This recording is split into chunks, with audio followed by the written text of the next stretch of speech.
ba diaspora, abantu muri hanze mwashoboye kuronka ubwo buryo mukamererwa neza, ntimwihutire kugura amazu hanze. Turashaka yuko igihugu cacu muri 2060 umunyafrika canke uri nyuma ya Afrika azoza yihutira, donc azoza guca ingero mu gihugu uci wacu. Abantu muri Dubai, murabona ukuntu abantu bakora. Abantu muri Dubai hari ikiganiro turakorana n'abantu bari muri Dubai, ubuzi bakora murabuzi ukuntu bumeze. Nuzovuge mu gihugu iwacu ngo warahejeje ngo university ngo urumupuare uni woshobora gukora ikiyede, korana nabo bajama bo mu buhonga ukora ikiyede. Indoto zanje, ivyifuzo vyanje, ndifuza yuko Uburundi bwoba nka kujya kwa Dubai, abantu benshi bakazoza mu gihugu c'u Burundi basaba ubwene gihugu. Binabagora kwinjira mu Burundi, kujyanye dusanga umurundi bimugora kwinjira muri Tanzania. Murabiza abarundi basohoka mu gihugu c'u Burundi binjira Tanzania, ukuntu babanza kubaza ugiye muri Tanzania gukora iki, ukuntu umurundi ashika mu gihugu ca Kenya kubaza wewe uje kumara ikiringo kingana iki hano muri kino gihugu ca Kenya, uje gukora iki, ufise iki uje gukora. Natwe turifuza yuko mu gihugu c'u Burundi hazogera igihe abantu bazoba bibagora kwinjira mu gihugu c'u Burundi. Ikindi naco, abarundi turubaha abanyamahanga, turaha agaciro abanyamahanga gusumba abarundi bene wacu. Please, ivyo bintu bihinduke.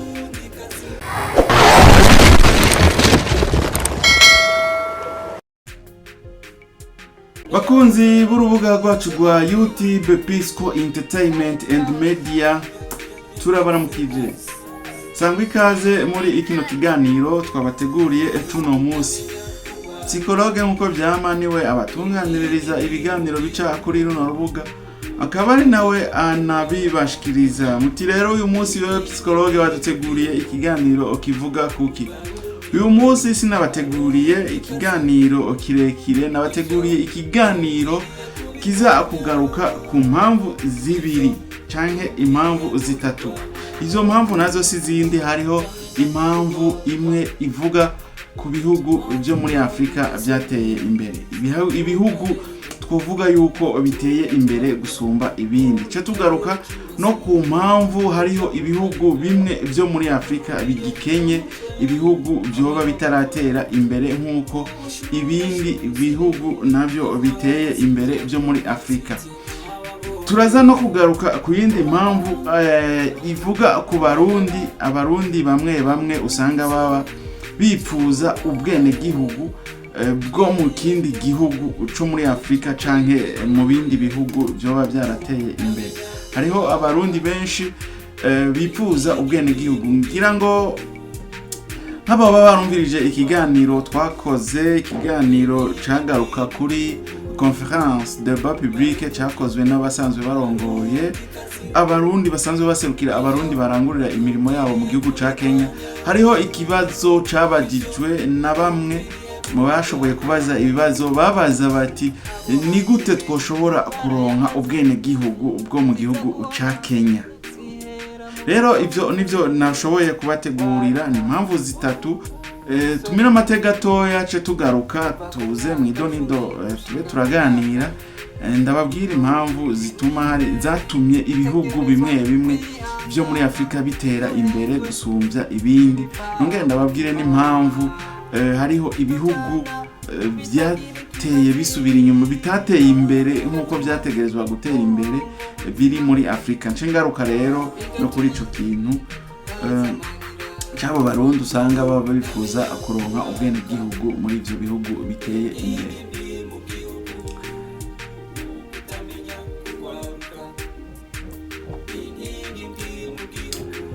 Aya mazi naho ari amazi naho ukumenga akaze kabisa.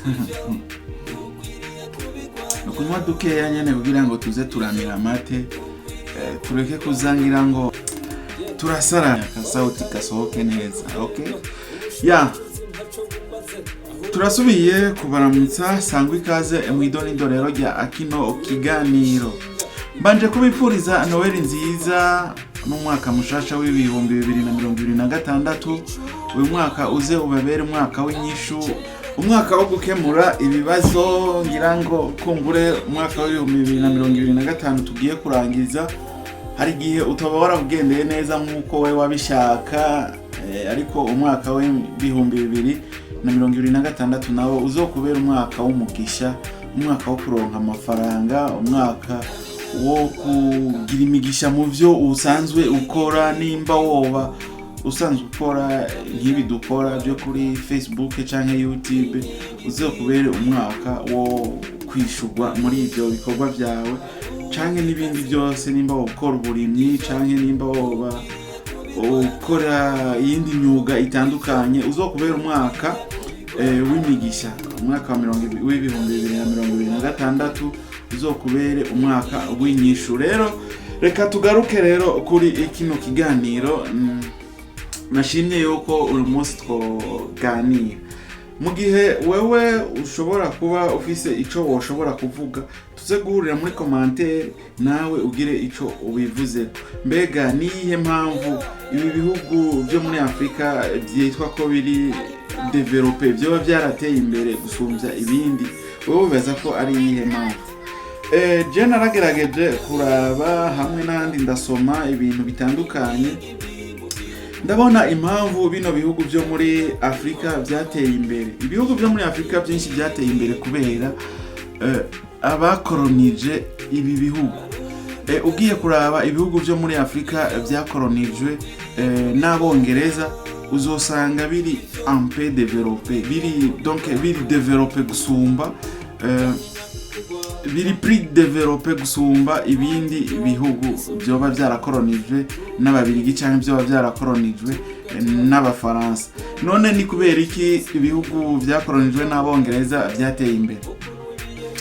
Ibihugu byateye imbere kubera ibihugu byakolonijwe n'Abongereza byarashoboye gutera imbere bivanye n'ukuntu Abongereza bashoboye guhumura amaso ivyo bihugu bari bagiye gukoloniza. Ngira ngo murabibona nk'ibi bihugu bya za South Africa canke ibihugu bya Kenya, za Tanzania, murabona yuko ari bihugu byo biteye imbere gusumba muri biriya bihugu bya Afrique Occidentale. Donc ibihugu byo muri Afrika y'uburengero ni bihugu ubona yuko biri develope. Uravye nka za Nigeria, urabona ko ari bihugu byoba biri develope gusumba ziriya za Cameroon canke za Ghana.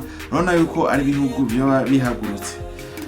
Tutibagiye n'ibi bihugu bya RDC, ibihugu bya Republika Iharanira Demokarasi ya Congo, urabona ko ari bihugu biri hasi cyane. Rero ibihugu byabaye develope, ahanini biri develope ni bihugu ubona yuko ari bihugu byakolonijwe n'Abongereza. Abongereza rero ukuntu bashoboye kwigisha abo bakolonije, bashoboye kubigisha gukora.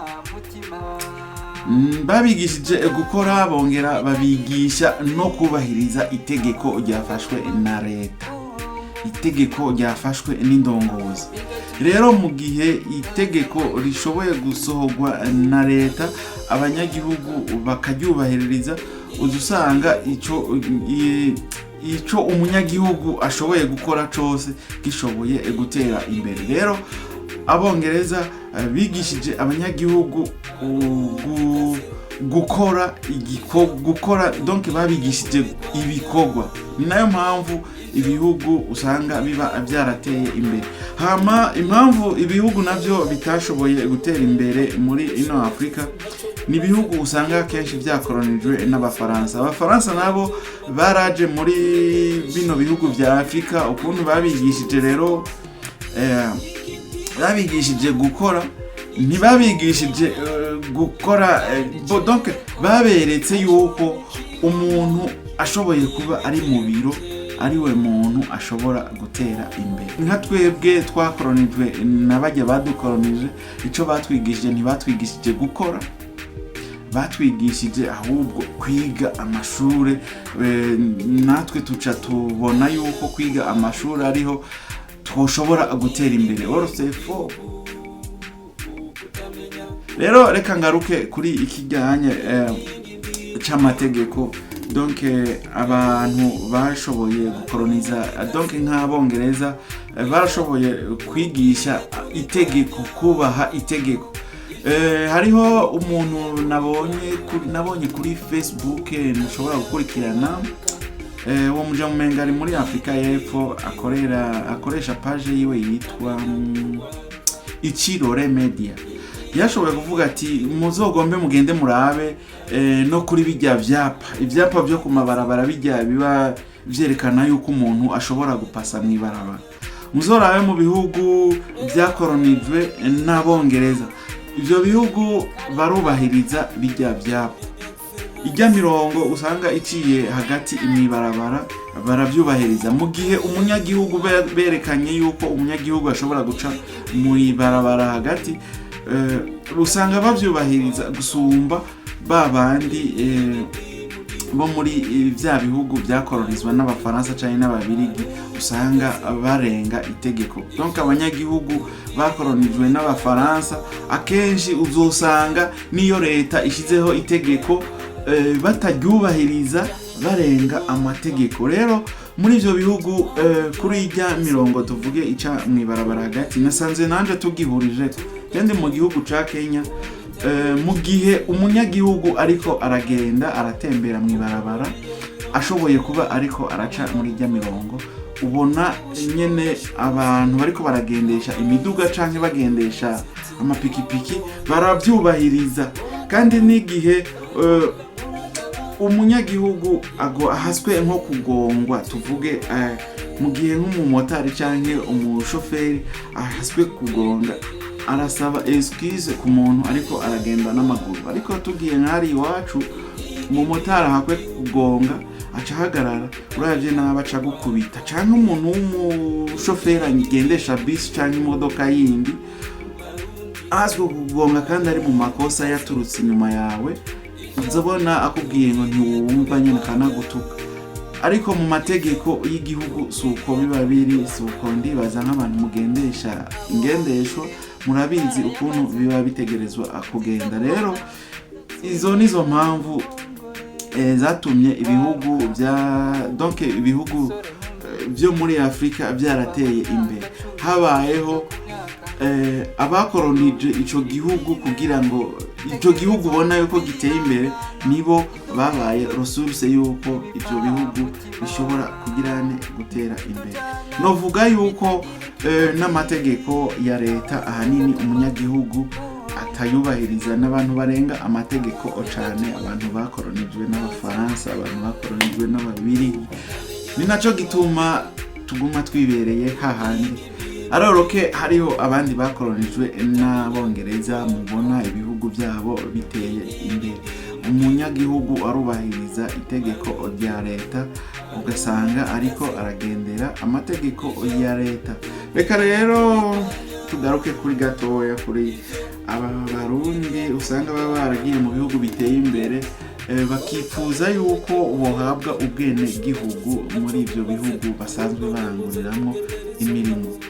Yes, ni vyiza kuko igihugu kiba giteye imbere, aho ugiye hose usanga ari igihugu ukivugwa neza. Kuko nk'ubu naho wogenda i Burayi ukavuga ati jewe mvuka mu gihugu c'u Burundi, ubundi naho avuga ati jewe mvuka muri South Africa, canke mvuka mu gihugu ca Kenya, canke mvuka muri Tanzania, ndiko ndavuga mu bihugu vyateye imbere.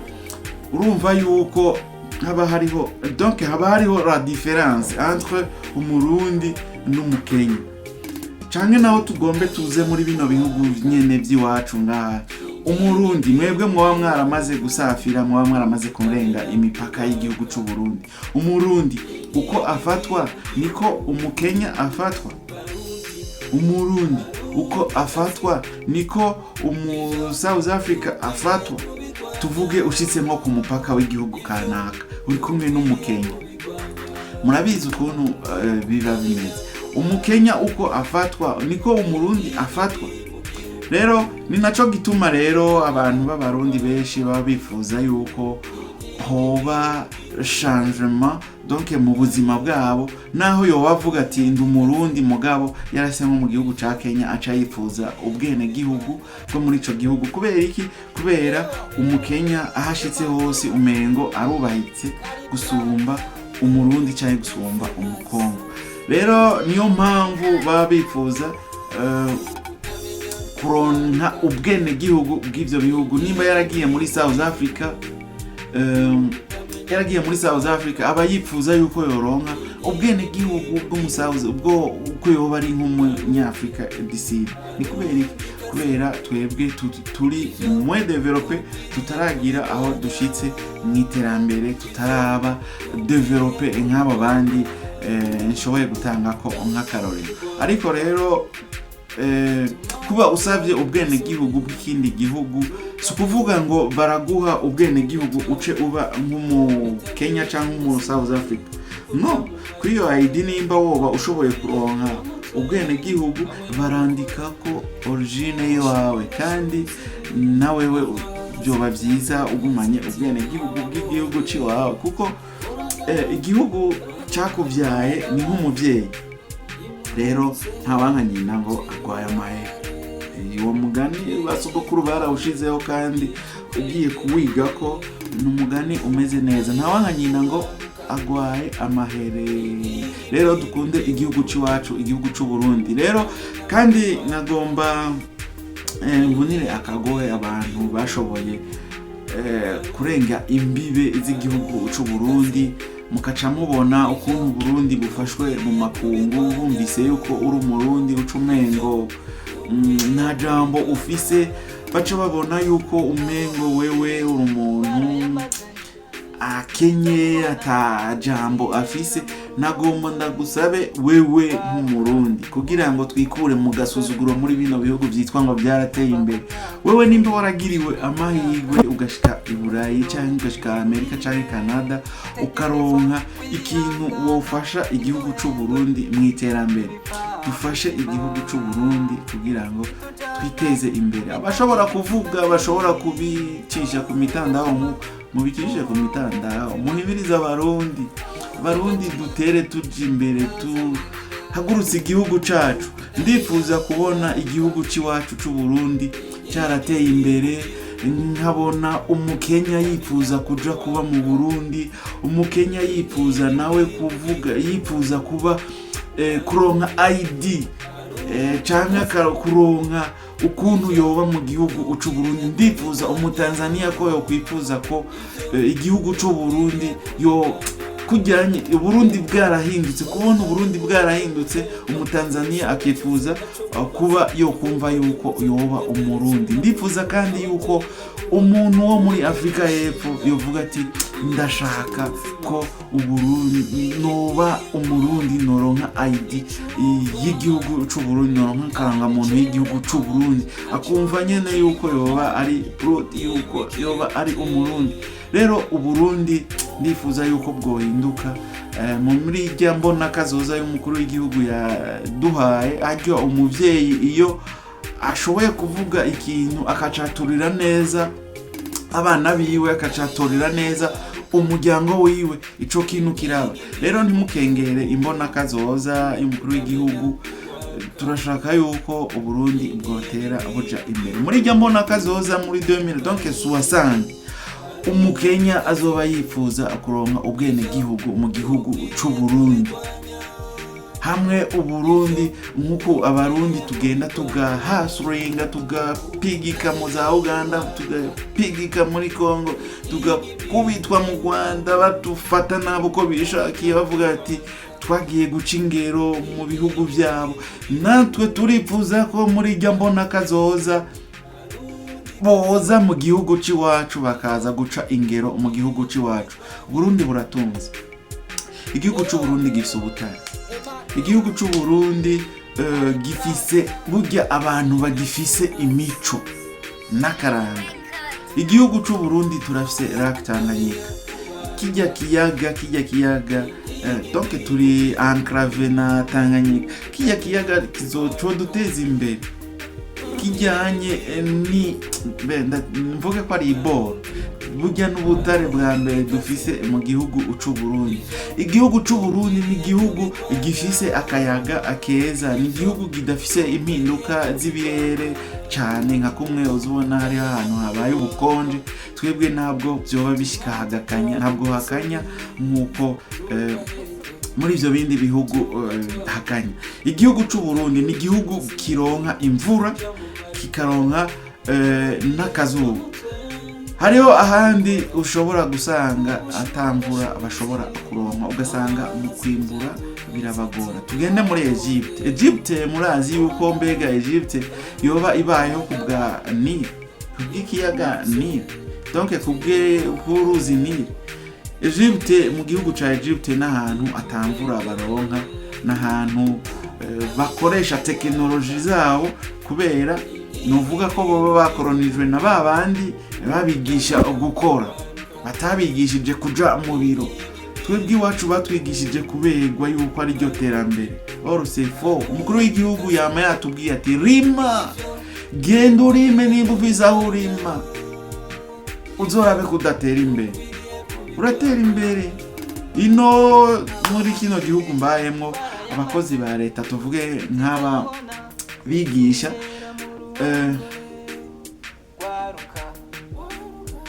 abantu bigisha ageze muri vacances ntaca yicara.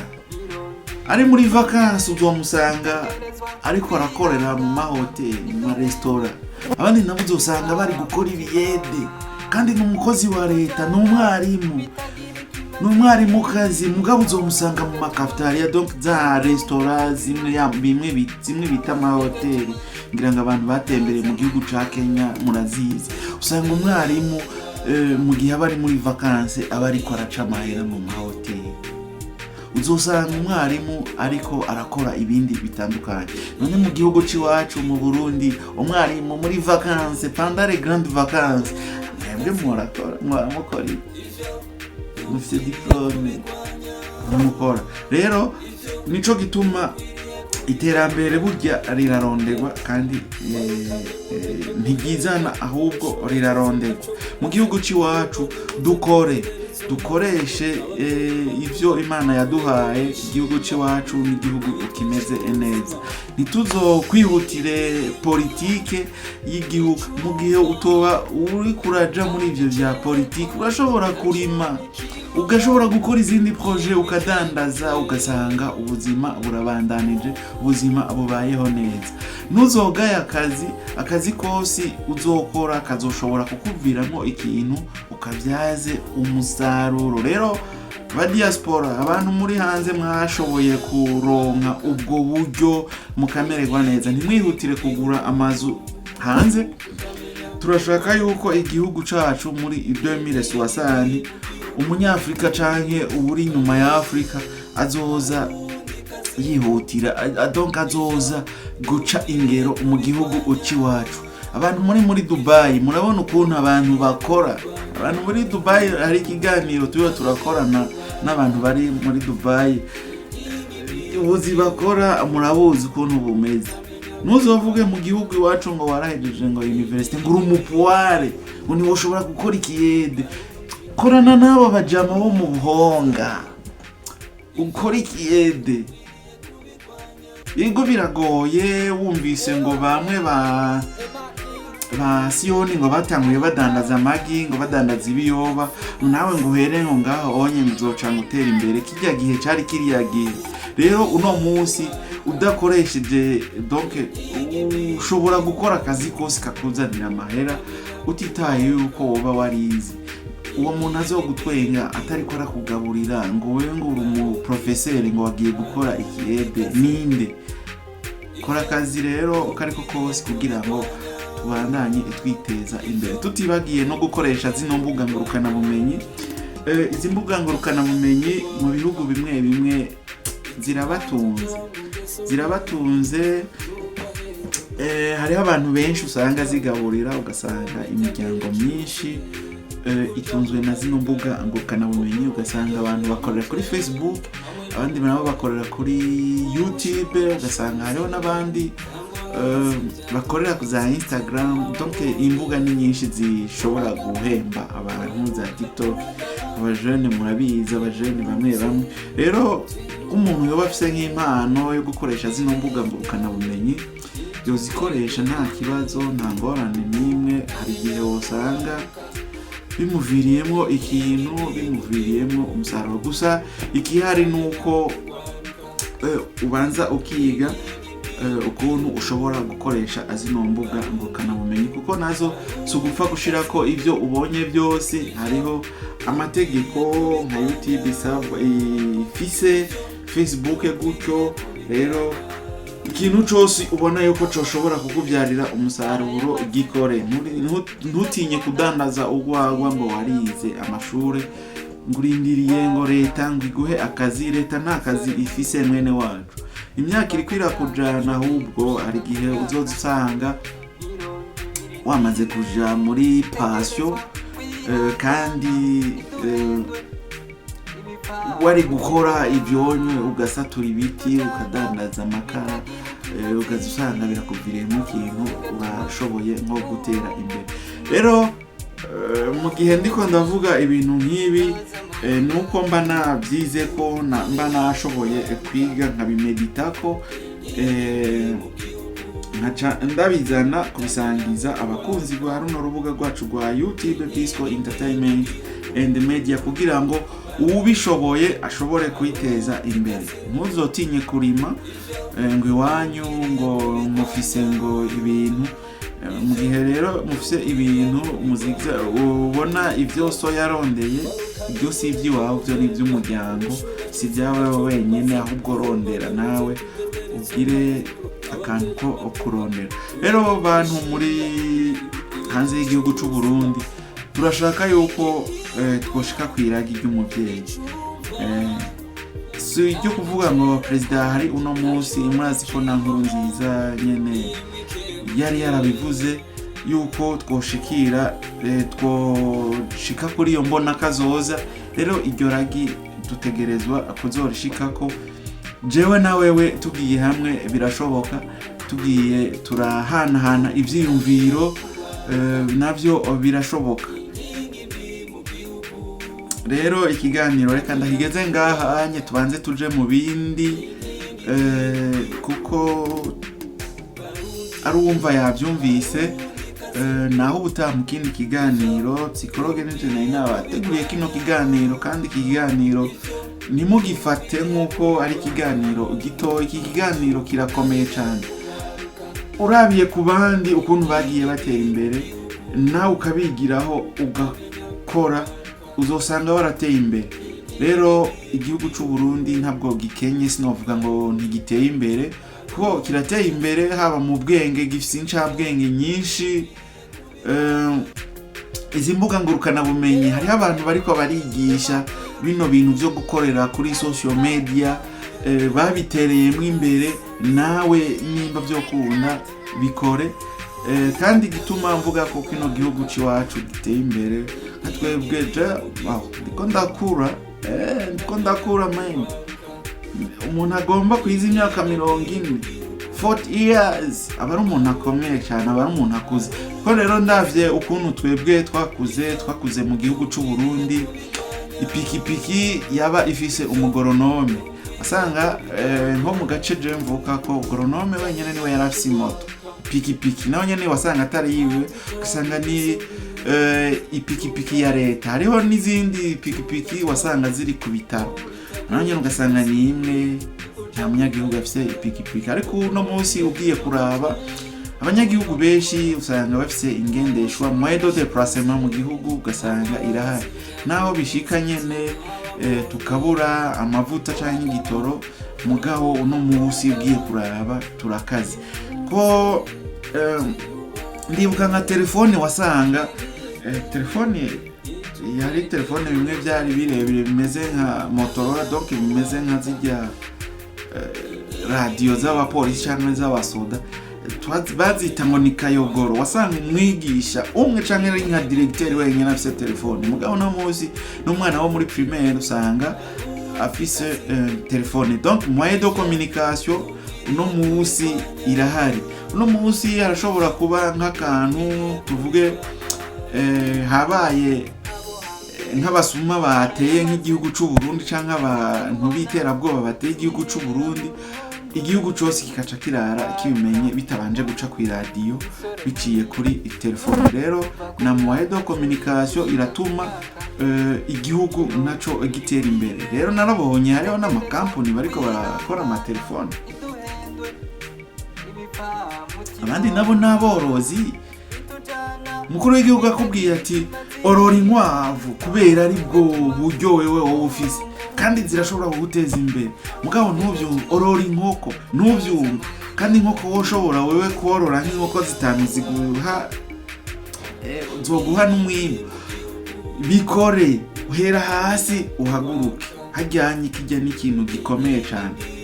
Orora inkoko, orora inkwavu, ivyonye bizoguhagurutsa, bizoguteza imbere.